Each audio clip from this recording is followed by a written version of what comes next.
이에 예수께서 제자들과 함께 겟세마네라 하는 곳에 이르러 제자들에게 이르시되 내가 저기 가서 기도할 동안에 너희는 여기 앉아 있으라 하시고 베드로와 세베대의 두 아들을 데리고 가실새 고민하고 슬퍼하사 이에 말씀하시되 내 마음이 매우 고민하여 죽게 되었으니 너희는 여기 머물러 나와 함께 깨어 있으라 하시고. 아멘. 예, 오늘도 우리 이스라엘에서 잠시 머물러 오신 우리 조은혜 박예은 양의 피아노 바이올린 협주곡이 있겠습니다.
너무너무 감사합니다.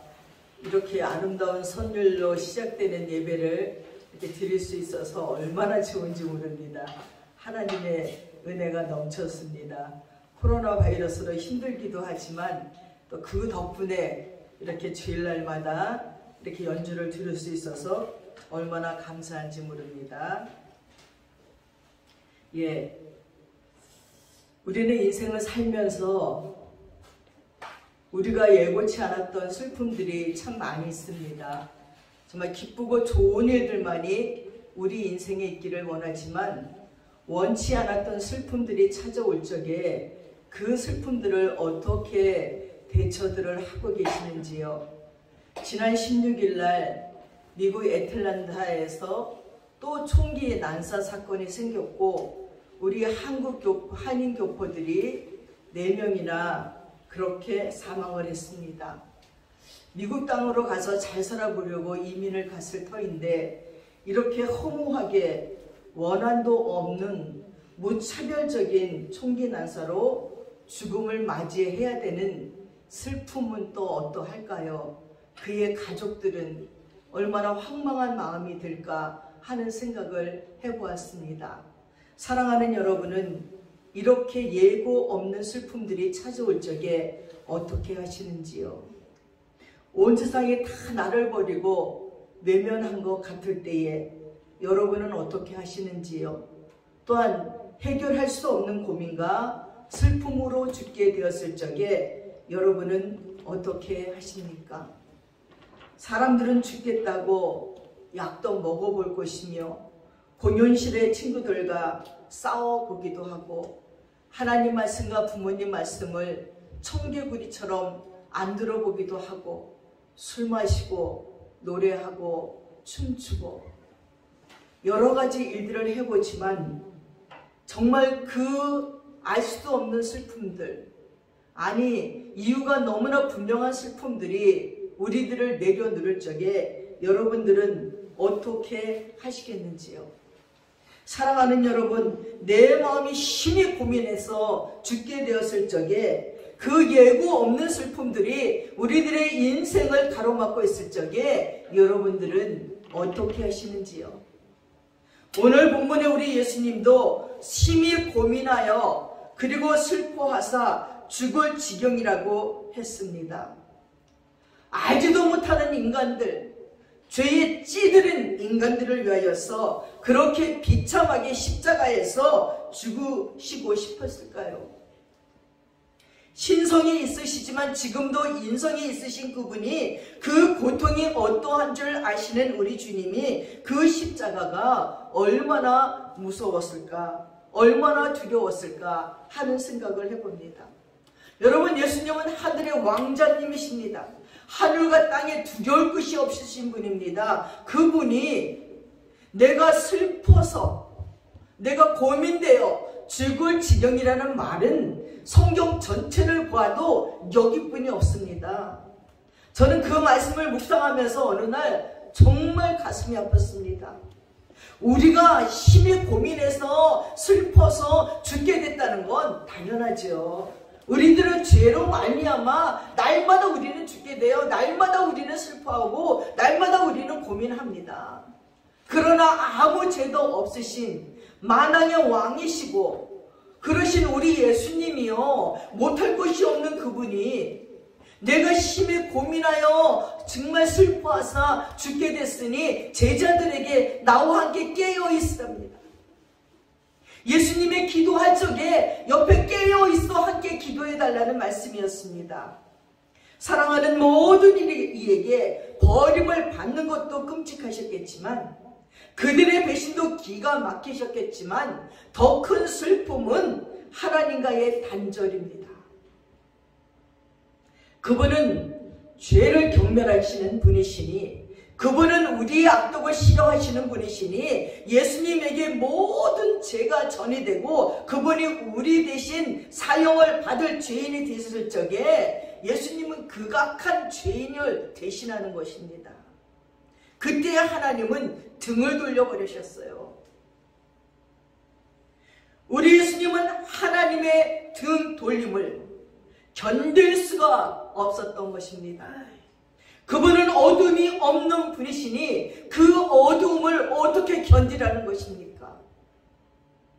사랑하는 여러분, 여러분은 앞으로 살아가는 동안에 사랑하는 사람을 잃을 수도 있습니다. 또 사랑하는 자에게 배신을 당할 수도 있습니다. 다 견딜 수 있지만 사랑하는 사람을 잃어야 되는 고통은 정말 견디기 힘듭니다. 이 세상 사람들 다 당해도 나는 그런 일을 안 당했으면 좋겠지만 여러분은 가장 사랑하고 믿어온 사람에게 배신을 당할 수 있습니다. 나는 아니라고 말할 수 없어요. 인생을 살다 보니까 어떻게 그런 일들이 나에게도 다 일어나더라는 말입니다. 여러분은 아주 심하게 억울한 일을 당하실지도 모릅니다. 변명을 할래야 별명도 할 수 없는 누명을 쓸지도 모릅니다.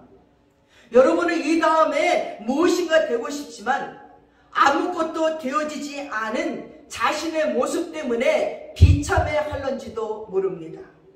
사랑하는 여러분, 가난하고 그리고 배고픈 슬픔이 찾아올 적에 병들고 늙어서 의지할 곳이 없는 그때가 되었을 적에 외롭고 처량한 슬픔이 찾아올 때에 친구들도 식구들도 다 떠나간 그런 슬픔이 찾아올 때에 열심히 사랑했는데 돌아오는 멸시와 천대뿐이 없을 적에 여러분은 어떻게 하시겠습니까? 전 인생을 다 바쳐서 열심히 공부하고 땀방울을 보람삼아 청춘을 다해서 일했던 직장에서 나가라고 할 때 여러분 얼마나 비참하겠습니까? 사랑하는 아내가 사랑하는 남편이 배신할 적에 얼마나 기가 막히겠습니까? 얼마 전에 외국에 사는 제자가 전화가 왔습니다. 목사님, 상담할 게 있습니다. 그래, 왜? 무슨 일이야? 제가 요즘에 갱년기예요. 쉰이 넘고 나니까 갱년기이기도 하지만 전 마음이 너무 슬퍼요. 왜, 무슨 일인데? 저는 아들하고 딸이 있어요. 아들이 22살, 딸이 21살이에요. 근데 이 아들이 말을 안 해요. 한 번도 아들하고 대화를 해본 적이 없어요. 그래서 지난 주일은 예배가 마쳐지고 일부러 같이 차를 태워 가면서 말을 시켜보려고, 야, 이번에 여름 휴가 때는 저기 큰아버지 집에 가볼래? 캐나다에 있지만 거기서 목회를 하는 큰아버지 집에 같이 가자. 여행 삼아 가자. 싫어요. 안 가요. 끝이에요. 근데 그게 너무너무 상처가 된다는 거죠. 그리고 딸이 하는 얘기가, 아빠, 오빠는 엄마 아빠 싫어해. 이 다음에 돈 벌면 집 나가서 산대. 그 말도 너무 상처가 되는 거죠. 자기는 열심히 일해서 자식들을 키웠다고 생각했는데 아무것도 생각해 주지 않는, 이제는 그들이 크고 철이 나서 아빠를 도울 줄 알았더니 그러는 게 너무너무 불쾌하다는 거예요. 슬프다는 거예요. 또 딸을 하루는 오더니, 아빠, 내 핸드폰에서 이 동영상 좀 봐봐. 그래서 이렇게 보려고 그랬더니 핸드폰은 건들지 말고 봐. 근데 이게 안 보이니까 이렇게 클릭을 하다 보니까 지워졌대. 소리를 지르면서, 내가 핸드폰 만지지 말랬지. 반말로 명령조로 말하는 딸의 소리를 들으면서 속에서 너무 놀랬다는 거죠. 난 뭐지? 그것도 아내는 그런 자식들 편만 드는 거예요. 자기 편을 좀 들어주면 좋은데. 그래서 혼자 차를 끌고 나와서 강가를 거니는데 너무 슬프다는 거예요. 목사님, 너무 슬퍼요. 위로받을 곳이 없어요. 내 인생은 뭔가, 내가 이 나라까지 와서 자녀들 교육시키려고 이렇게 천한 일들을 하면서 견뎠는데 내 인생은 뭘까 하는 슬픔이 와서 살 소망이 없어요, 목사님. 그러던 중에 목사님이 보내주신 그 말씀 중에 지치지 말자, 포기하지 말자, 그 말씀과 다정한 말 한마디는 온 주위를 녹인다는 말이 위로가 돼서 목사님 생각이 나서 전화를 드렸습니다. 그래서 전화를 기도로 해주고 났더니 이제 좀 마음이 편안해졌어요. 이제 다시 기운이 나네요 하더랍니다. 사랑하는 여러분, 그렇게 알 수 없는 슬픔이 우리 가운데 찾아올 적에 여러분은 어떻게 하실 겁니까? 마음을 가눌 수 없는 슬픔이 있는 날에 적막하고 쓸쓸한 눈이 덮인 겨울 속을 가보신 적이 있는지요? 여러분, 낙엽이 쫙 쌓여있는 그 숲속에서 새로운 생명이 움트는 것을 볼 수 있습니다. 하얀 눈이 덮이고 그 밑에는 썩어가는 낙엽들을 들춰보면요, 그 속에는 봄을 기다리고 있는 새파란 싹들이 나오고 있는 것을 볼 수 있습니다. 이 얼마나 멋진 생명의 축제인지요. 썩어지는 낙엽 속에 숨어서 생명을 띄우고 있는 그 광경은 기쁨이고 즐거움입니다. 죽을 것 같은 겨울숲에는 또 다른 세계가 있다는 거예요. 죽을 것 같은 우리들의 슬픔 뒤에는 또 다른 기쁨이 준비되어 있습니다. 하나님께 돌아봄도 받지 못하고 사람들의 배려도 받지 못하고 존재 가치도 없는 버려진 자처럼 이 세상을 머물다 가지만 우리에게는 천국이 있고 영생이 준비되어 있다는 것을 기억하시기 바랍니다.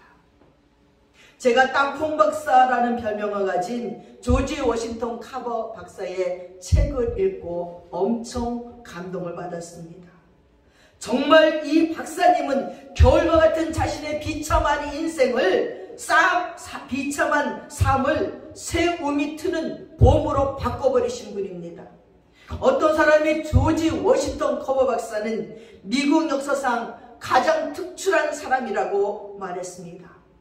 이 세상에서 커버만큼 날 때부터 불행한 처지에 놓인 사람도 그리 많지 않을 것입니다.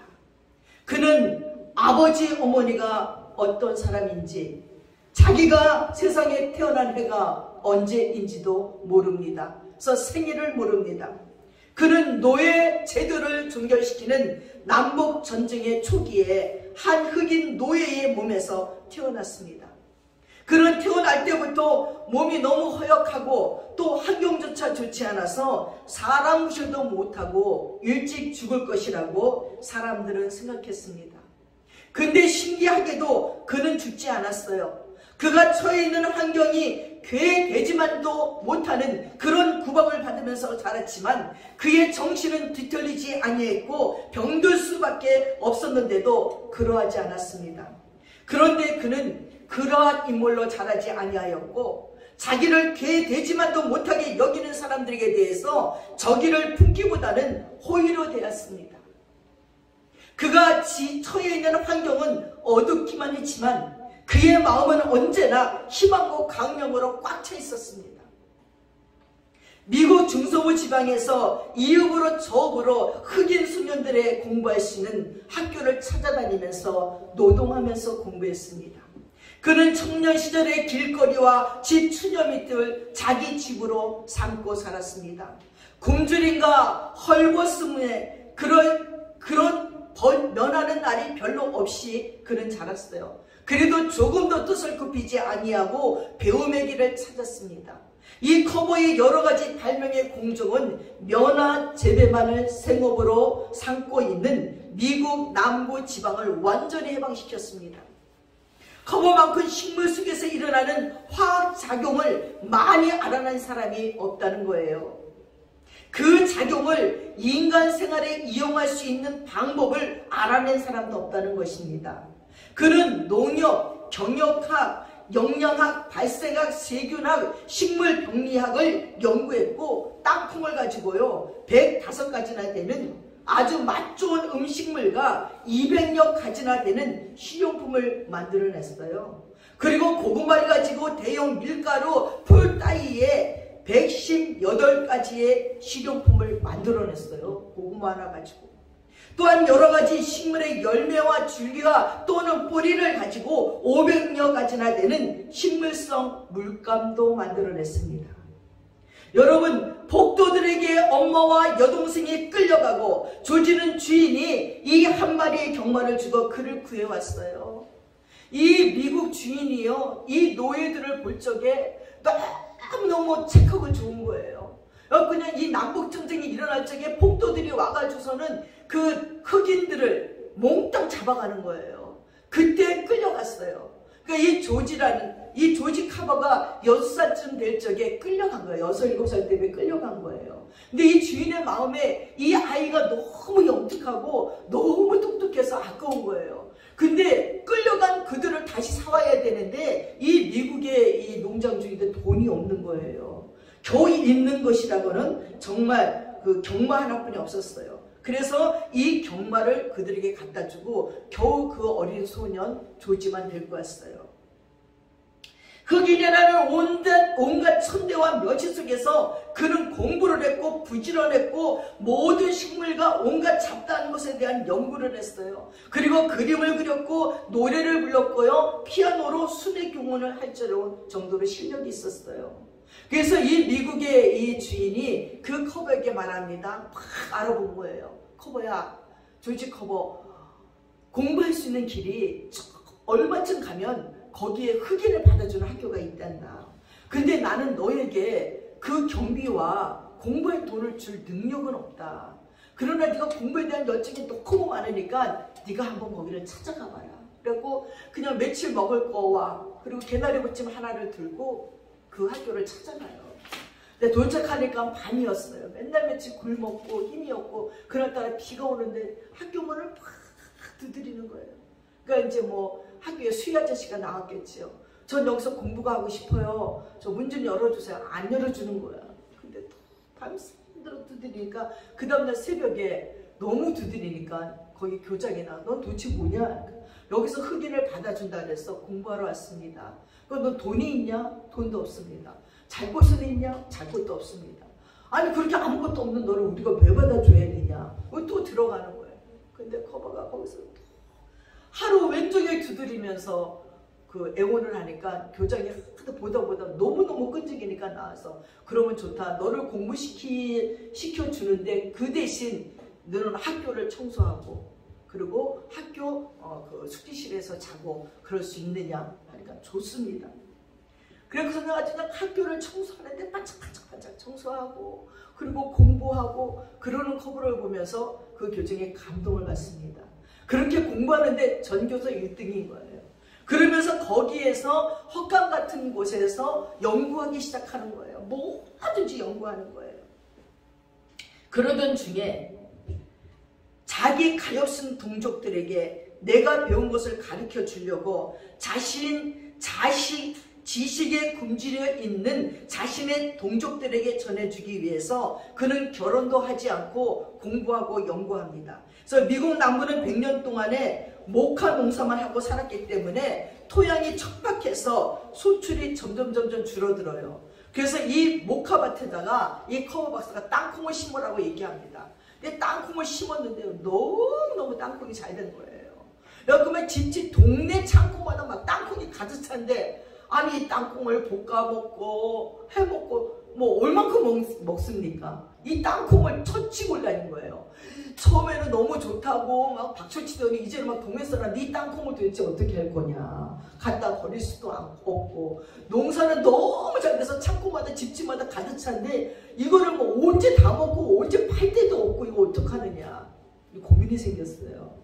그래서 이 조지 커버 워싱턴 박사가 너무 괴로운 거예요. 그래서 어느 날 새벽에 해 뜨기도 전에 너무 답답하니까 산속에 들어가서 이렇게 거닙니다. 근데 동쪽에서 해가 쫙 떠오르는 걸 보면서 기도하는 거예요. 오 창조주여, 당신은 무엇 때문에 뭐 하려고 이 우주를 창조하셨나이까 하고 기도했더니 창조주가 그에게 말하기를 야 너는 너의 작은 수견을 가지고 너무 큰 것을 알려고 하지 말고 너에게 알맞는 거나 물어봐라. 또 가만히 있다가 그럼 사람을 무엇에 쓰시려고 세상에 두셨는지 말씀해 주십시오 했더니 그때 또 하나님께서 너는 아직도 네가 감당 못할 큰 것을 묻고 있구나. 쓸데없는 거 묻지 말고 네 마음속에서 진정 원하는 것이 뭔지나 말해봐라 하는 음성이 또 들리는 거예요. 그래서 자기는 너무 엄숙한 마음이 들었어요. 한참 만에 뜸을 들이다가 하나님께 말씀했습니다. 하나님 당신은 뭘 하려고 땅콩을 만드셨습니까? 하고 물은 거예요. 그랬더니 하나님께서 옳지 됐다. 너는 땅콩을 한 줌 들고 실험실로 들어가서 연구를 계속하여라 하는 말씀을 들었어요. 그래서 커버 박사는 실험실에서 침식을 읽다시피 하면서 땅콩을 이용할 방법을 연구했습니다.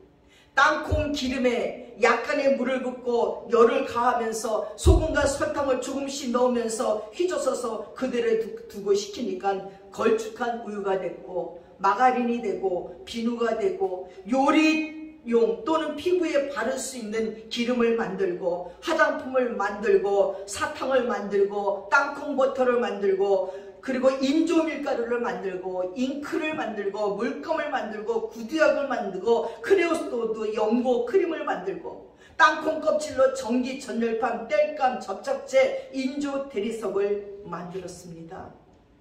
사랑하는 여러분, 커버 박사는 그의 인생에 지독한 슬픔이 이어졌을 적에 그는 그 고난과 시련 속에서 자신을 하나님의 한 거룩한 도구로 확인을 받았습니다.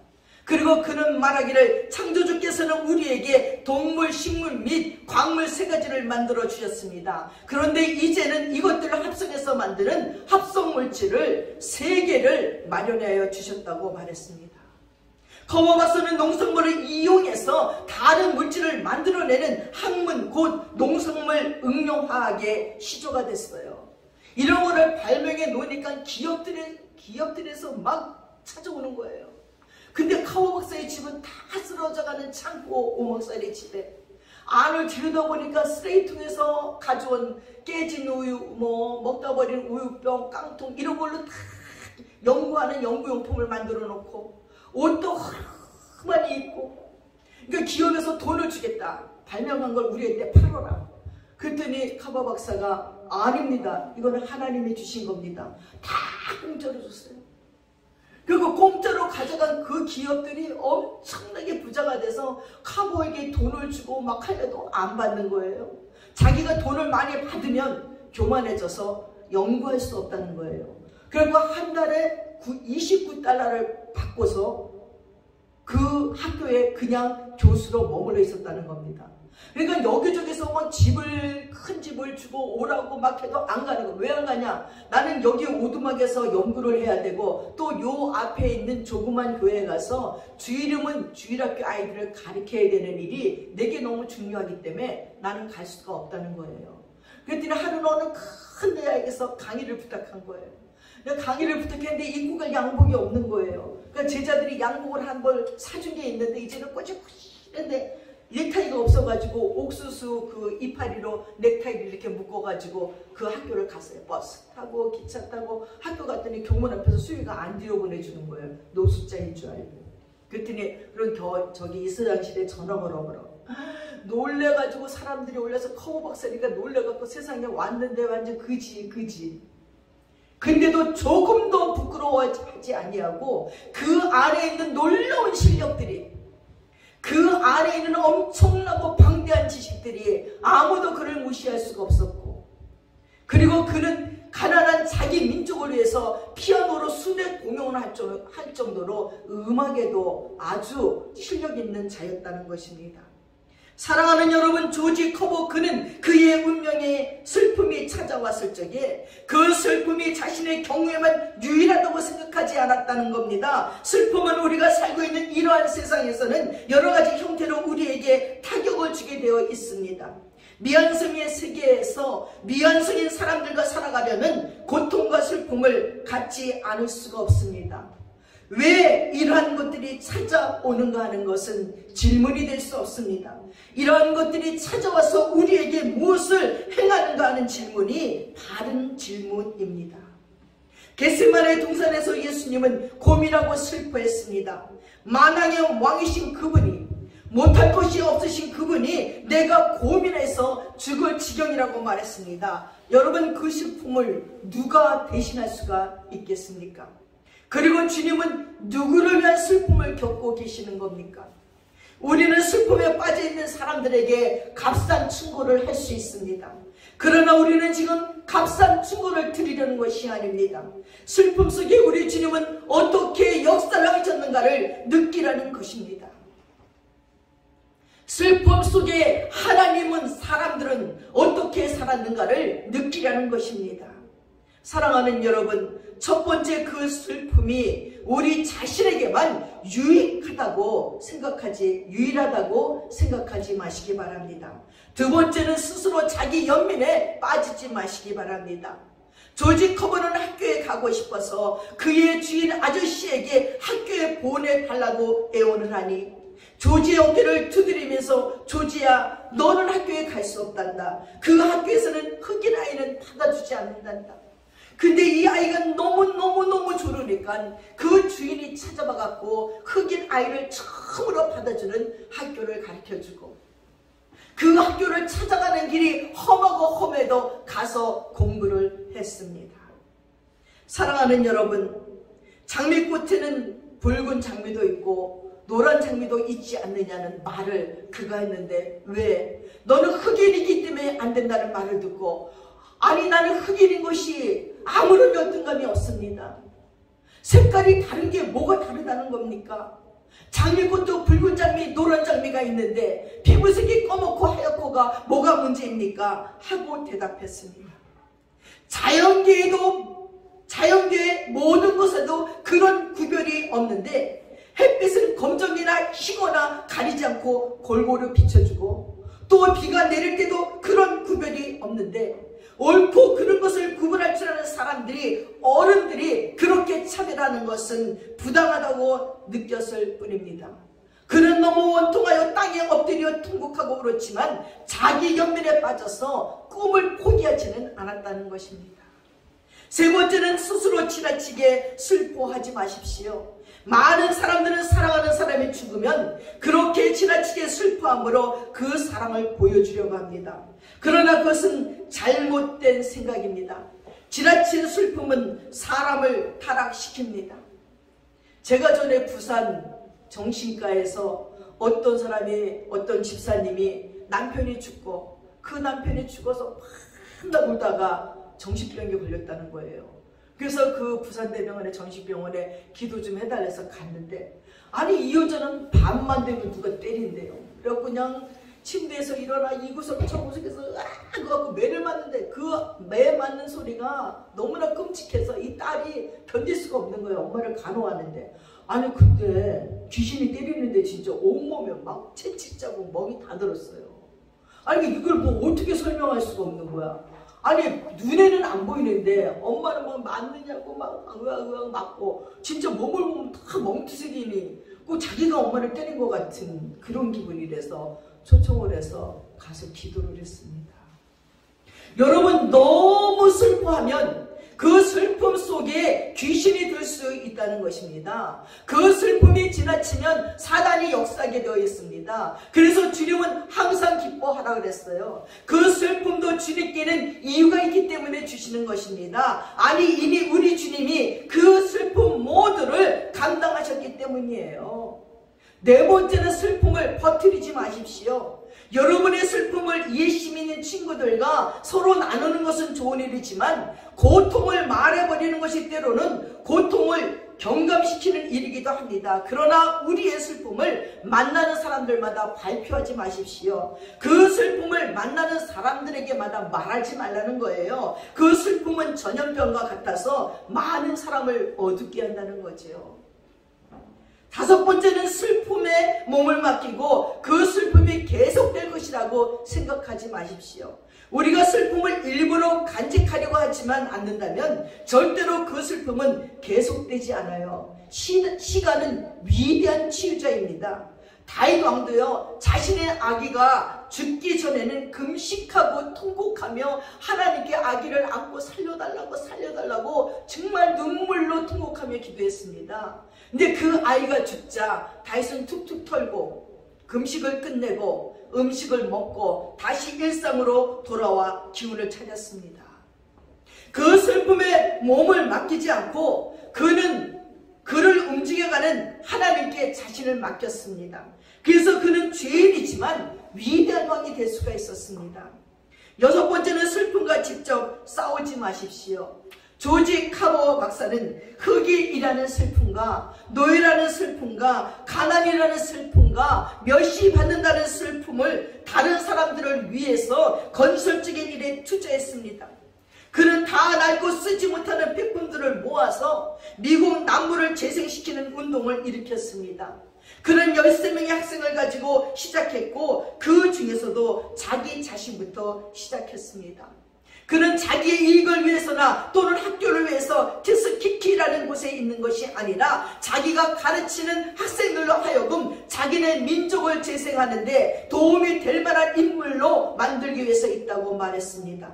그는 그의 슬픔을 딛고 말했습니다. 우리의 성공의 기준은 우리들이 입는 옷이나 사는 집이 아름답다거나 은행에 예금에 놓은 돈이 얼마나 되느냐 하는 것이 아니라 우리들이 동족을 위해서 민족을 위해서 얼마나 봉사하였느냐에 있다고 말을 했습니다.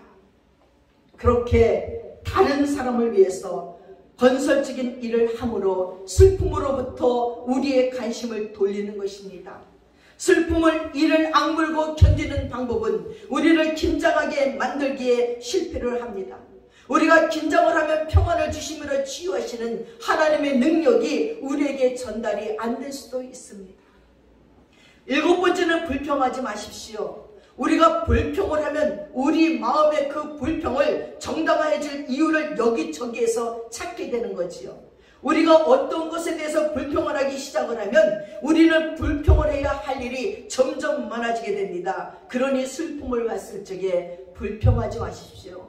나는 이런 집에 태어났기 때문에, 나는 이렇게 생겼기 때문에, 나는 이렇게 못 배웠기 때문에, 나는 가난했기 때문에 이런 불평들 하지 마시기 바랍니다.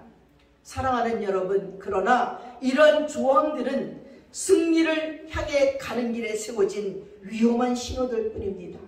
이제 우리는 원치 않는 슬픔이 찾아왔을 적에 그 길을 어떻게 해야 나아갈 수 있는가를 살펴보겠습니다. 그 첫 번째가 만일 우리 고난이 우리 자신에게 임하면 나 자신이 그 고난의 원인은 아닌지를 살펴보시기 바랍니다. 우리 자신의 죄인지 아니면 생에 대한 우리 자신의 잘못된 태도 때문에 우주가 고통과 좌절과 안갚음을 할 수도 있습니다. 만일 우리의 생활 중에 신체적으로, 정신적으로 영적 분열을 일으키는 죄가 도사리고 있다면 그 죄를 모두 그리스도의 발 앞으로 던져버리시기 바랍니다. 우리 스스로 분열과 고난을 일으키는 태도를 취하고 있지 않는가를 알아보기 위해서는 자신을 면밀하게 살펴보시기 바랍니다. 두 번째, 그러나 우리의 곤경이 우리 자신의 죄와 잘못된 반응으로 유래되지 않을 수도 있습니다. 그 슬픔은, 그 공경은 완전히 부당한 것일 수도 있습니다. 겟세마네 동산에서 예수님의 고난은 죄의 표시가 아니었으니까요. 그분은 애매한 고난이었어요. 아무 죄도 없는 그분이 우리의 모든 죄를 다 짊어지시고 십자가를 지시려고 겟세마네에서 그 엄청난 고통을 이겨내시고 기도를 드리시고 계시는 겁니다. 예수님의 고난은 우리를 천국 백성으로 삼으시고자 겪으시는 고난입니다. 우리의 슬픔, 우리의 고난은 우리와 다른 사람을 만들기 위해서라는 것도 기억하시기 바랍니다. 사랑하는 여러분, 우리는 그렇게 하기 위한 결심을 해야 됩니다. 하나님이 나에게 주시는 고난은 지금이 아닌 불신앙의 모습, 불평하는 모습, 슬퍼하는 모습이 아닌 기뻐하며 슬픔을 이기며 완전히 예수 그리스도인으로 변한 모습으로 만들기 위한 고난이라는 것을 기억하시기 바랍니다. 세 번째, 하나님께서는 우리의 슬픔을 가지고 하나님이 해주시기를 원하는 그대로 그의 슬픔을 가지고 행하시고 계시다는 것을 기억하시기 바랍니다. 하나님은 사랑이시기 때문에 우리가 지고 있는 사랑의 모든 점들을 다 그 하나님 앞에서 펼쳐집니다. 사랑하는 사람들의 고통과 슬픔과 죄를 담당하는 것은 하나님의 사랑의 본질입니다. 사랑은 스스로 고난을 잘 견디고 사랑하는 사람들 위해 덮치어지는 슬픔을 자신의 것으로 만듭니다. 하나님 우리의 고난 속에서 고난 받으시고 우리의 상처 가운데서 상처 받으시고 우리의 죄 가운데서 아파하십니다. 겟세마네의 주님의 슬픔을 무엇을 하여 수 있겠습니까? 주님은 그 슬픔을 이용했습니다. 주님은 그 슬픔으로 우리를 구속하셨다는 것입니다. 네 번째, 우리가 가진 것으로 무엇을 만드십시오. 우리는 아무것도 가지지 못했다고 외치지 마십시오. 우리가 가진 것을 가지고 다른 어떤 것을 만드십시오. 커버는 쓰레기통에서 주운 넝마를 가지고도 연구실 용품을 만들었습니다. 다섯 번째, 만일 우리가 이 일을 할 수 있게 되면 그 다음에는 하나님의 수단에 의존하시기 바랍니다. 사랑하는 여러분, 그것이 기도입니다. 기도하는 법을 배우십시오. 가까이 가서 조용한 가운데 장애물을 떨쳐버리고 긴장을 풀고 하나님이 치유하시니 우리의 영혼과 조직 속으로 통과하도록 하시기 바랍니다. 사랑하는 여러분에게 그분이 침범하실 것입니다. 그분이 여러분을 치유할 것입니다. 그분이 여러분을 높이 들어 올릴 것입니다. 그분이 여러분에게 날개를 달아주실 것입니다. 그분이 여러분을 승리하는 영으로 만들어 주실 것입니다. 사랑하는 여러분이 가바박사처럼 예수님처럼 여러분의 슬픔을, 여러분의 좌절을 그의 치유하는 손 안에 던져 넣기만 한다면 말입니다. 여러분의 온갖 그 슬픔을 붙들고 있지 마십시오. 하나님께로 던져버리시기 바랍니다. 우리가 우리의 슬픔을 붙잡고 있는다면 그것은 여러분 속에서 여러분을 괴롭힐 것입니다. 우리의 주님이 그것을 갖도록 던져버리십시오. 겟세마네 동산에서 심히 고민하고 슬퍼하셨던 우리의 주님이 그걸 갖도록 하십시오. 영원히 그것을 그분께 넘기시기 바랍니다. 그리고 사랑하는 여러분이요, 만일 하나님이 나의 기도에 응답하지 않는다면, 그렇다 하더라도 우리의 믿음은 이런 사건 저런 사건에 의존하여 있지 말고 불변하시는 하나님의 성품에 의존해 있어야 됩니다. 그것은 항상 그대로 있습니다. 우리는 그것 때문에 신뢰할 수 없다면 그럼에도 불구하고를 신뢰하시기 바랍니다. 또한 우리는 우리의 슬픔에 대해서 하나님께 감사해야 됩니다. 서로 지금은 그 슬픔을 이해할 수 없을지도 모르지만 우리들의 생명의 잔 속에는 모든 희망과 아름다움이 있습니다. 모든 고통과 실망이 겟세마네 동산의 모든 시간과 십자가성의 모든 고통의 순간들이 들어가고 있습니다. 이 모든 것이 우리의 생명의 잔입니다. 다시 말해서 우리가 다른 사람의 입술에 대기한 잔을 부욕해 줄 수 있습니다. 그 잔에 대해서 하나님께 감사하십시오. 그 잔을 고난을 위하여서, 승리를 얻는 고난을 위하여서 더욱 부여합니다. 그 감사는 여러분의 비고통내 여러분에게는 잔혹한 상처이었던 것이 다른 사람에게는 적극적인 치유가 되게 변화를 시킬 것입니다. 여러분은 여러분의 슬픔 그 자체에 대해서, 그 슬픔 때문에 하나님이 여러분에게 그리고 여러분을 통해서 행하시고자 하는 것에 대해 감사할 수 있습니다. 그는 슬픔을 짊어지셨을 뿐만 아니라 그 슬픔을 이용해서 저와 여러분을 도와주실 것입니다. 예수님이 십자가를 져야 되는 슬픔을 느끼지 않았다면, 겟세마네의 기도가 땀이 피가 되도록 기도하지 않았다면 저와 여러분의 구원은 있을 수가 없었을 것입니다.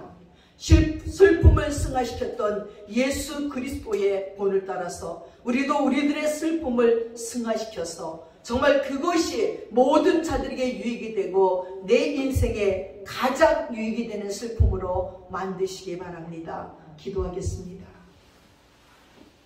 사랑하는 여러분, 우리에게도 슬픔이 찾아왔을 때 예수님처럼 땀이 피가 되도록 기도할 수 있게 해주십시오. 그 슬픔 앞에 우리도 그렇게 기도하게 해주시고, 그 슬픔 앞에 카바박사처럼 하나님을 믿고 하나님의 말씀대로 살면서 자신에게 준 모든 역량을 다 발휘하여 연구하고 연구해서 동족을 먹여 살리는 하나님 그런 믿음의 사람이 되게 해 주십시오.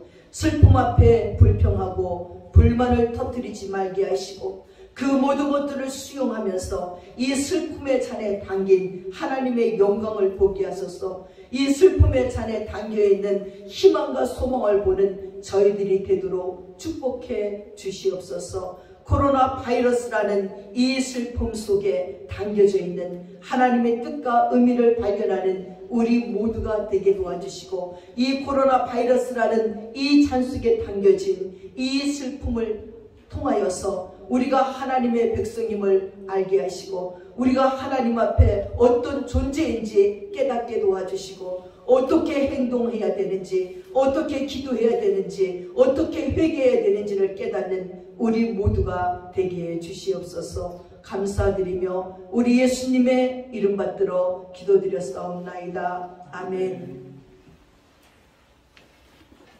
찬송가 다 함께 일어나셔서 찬송가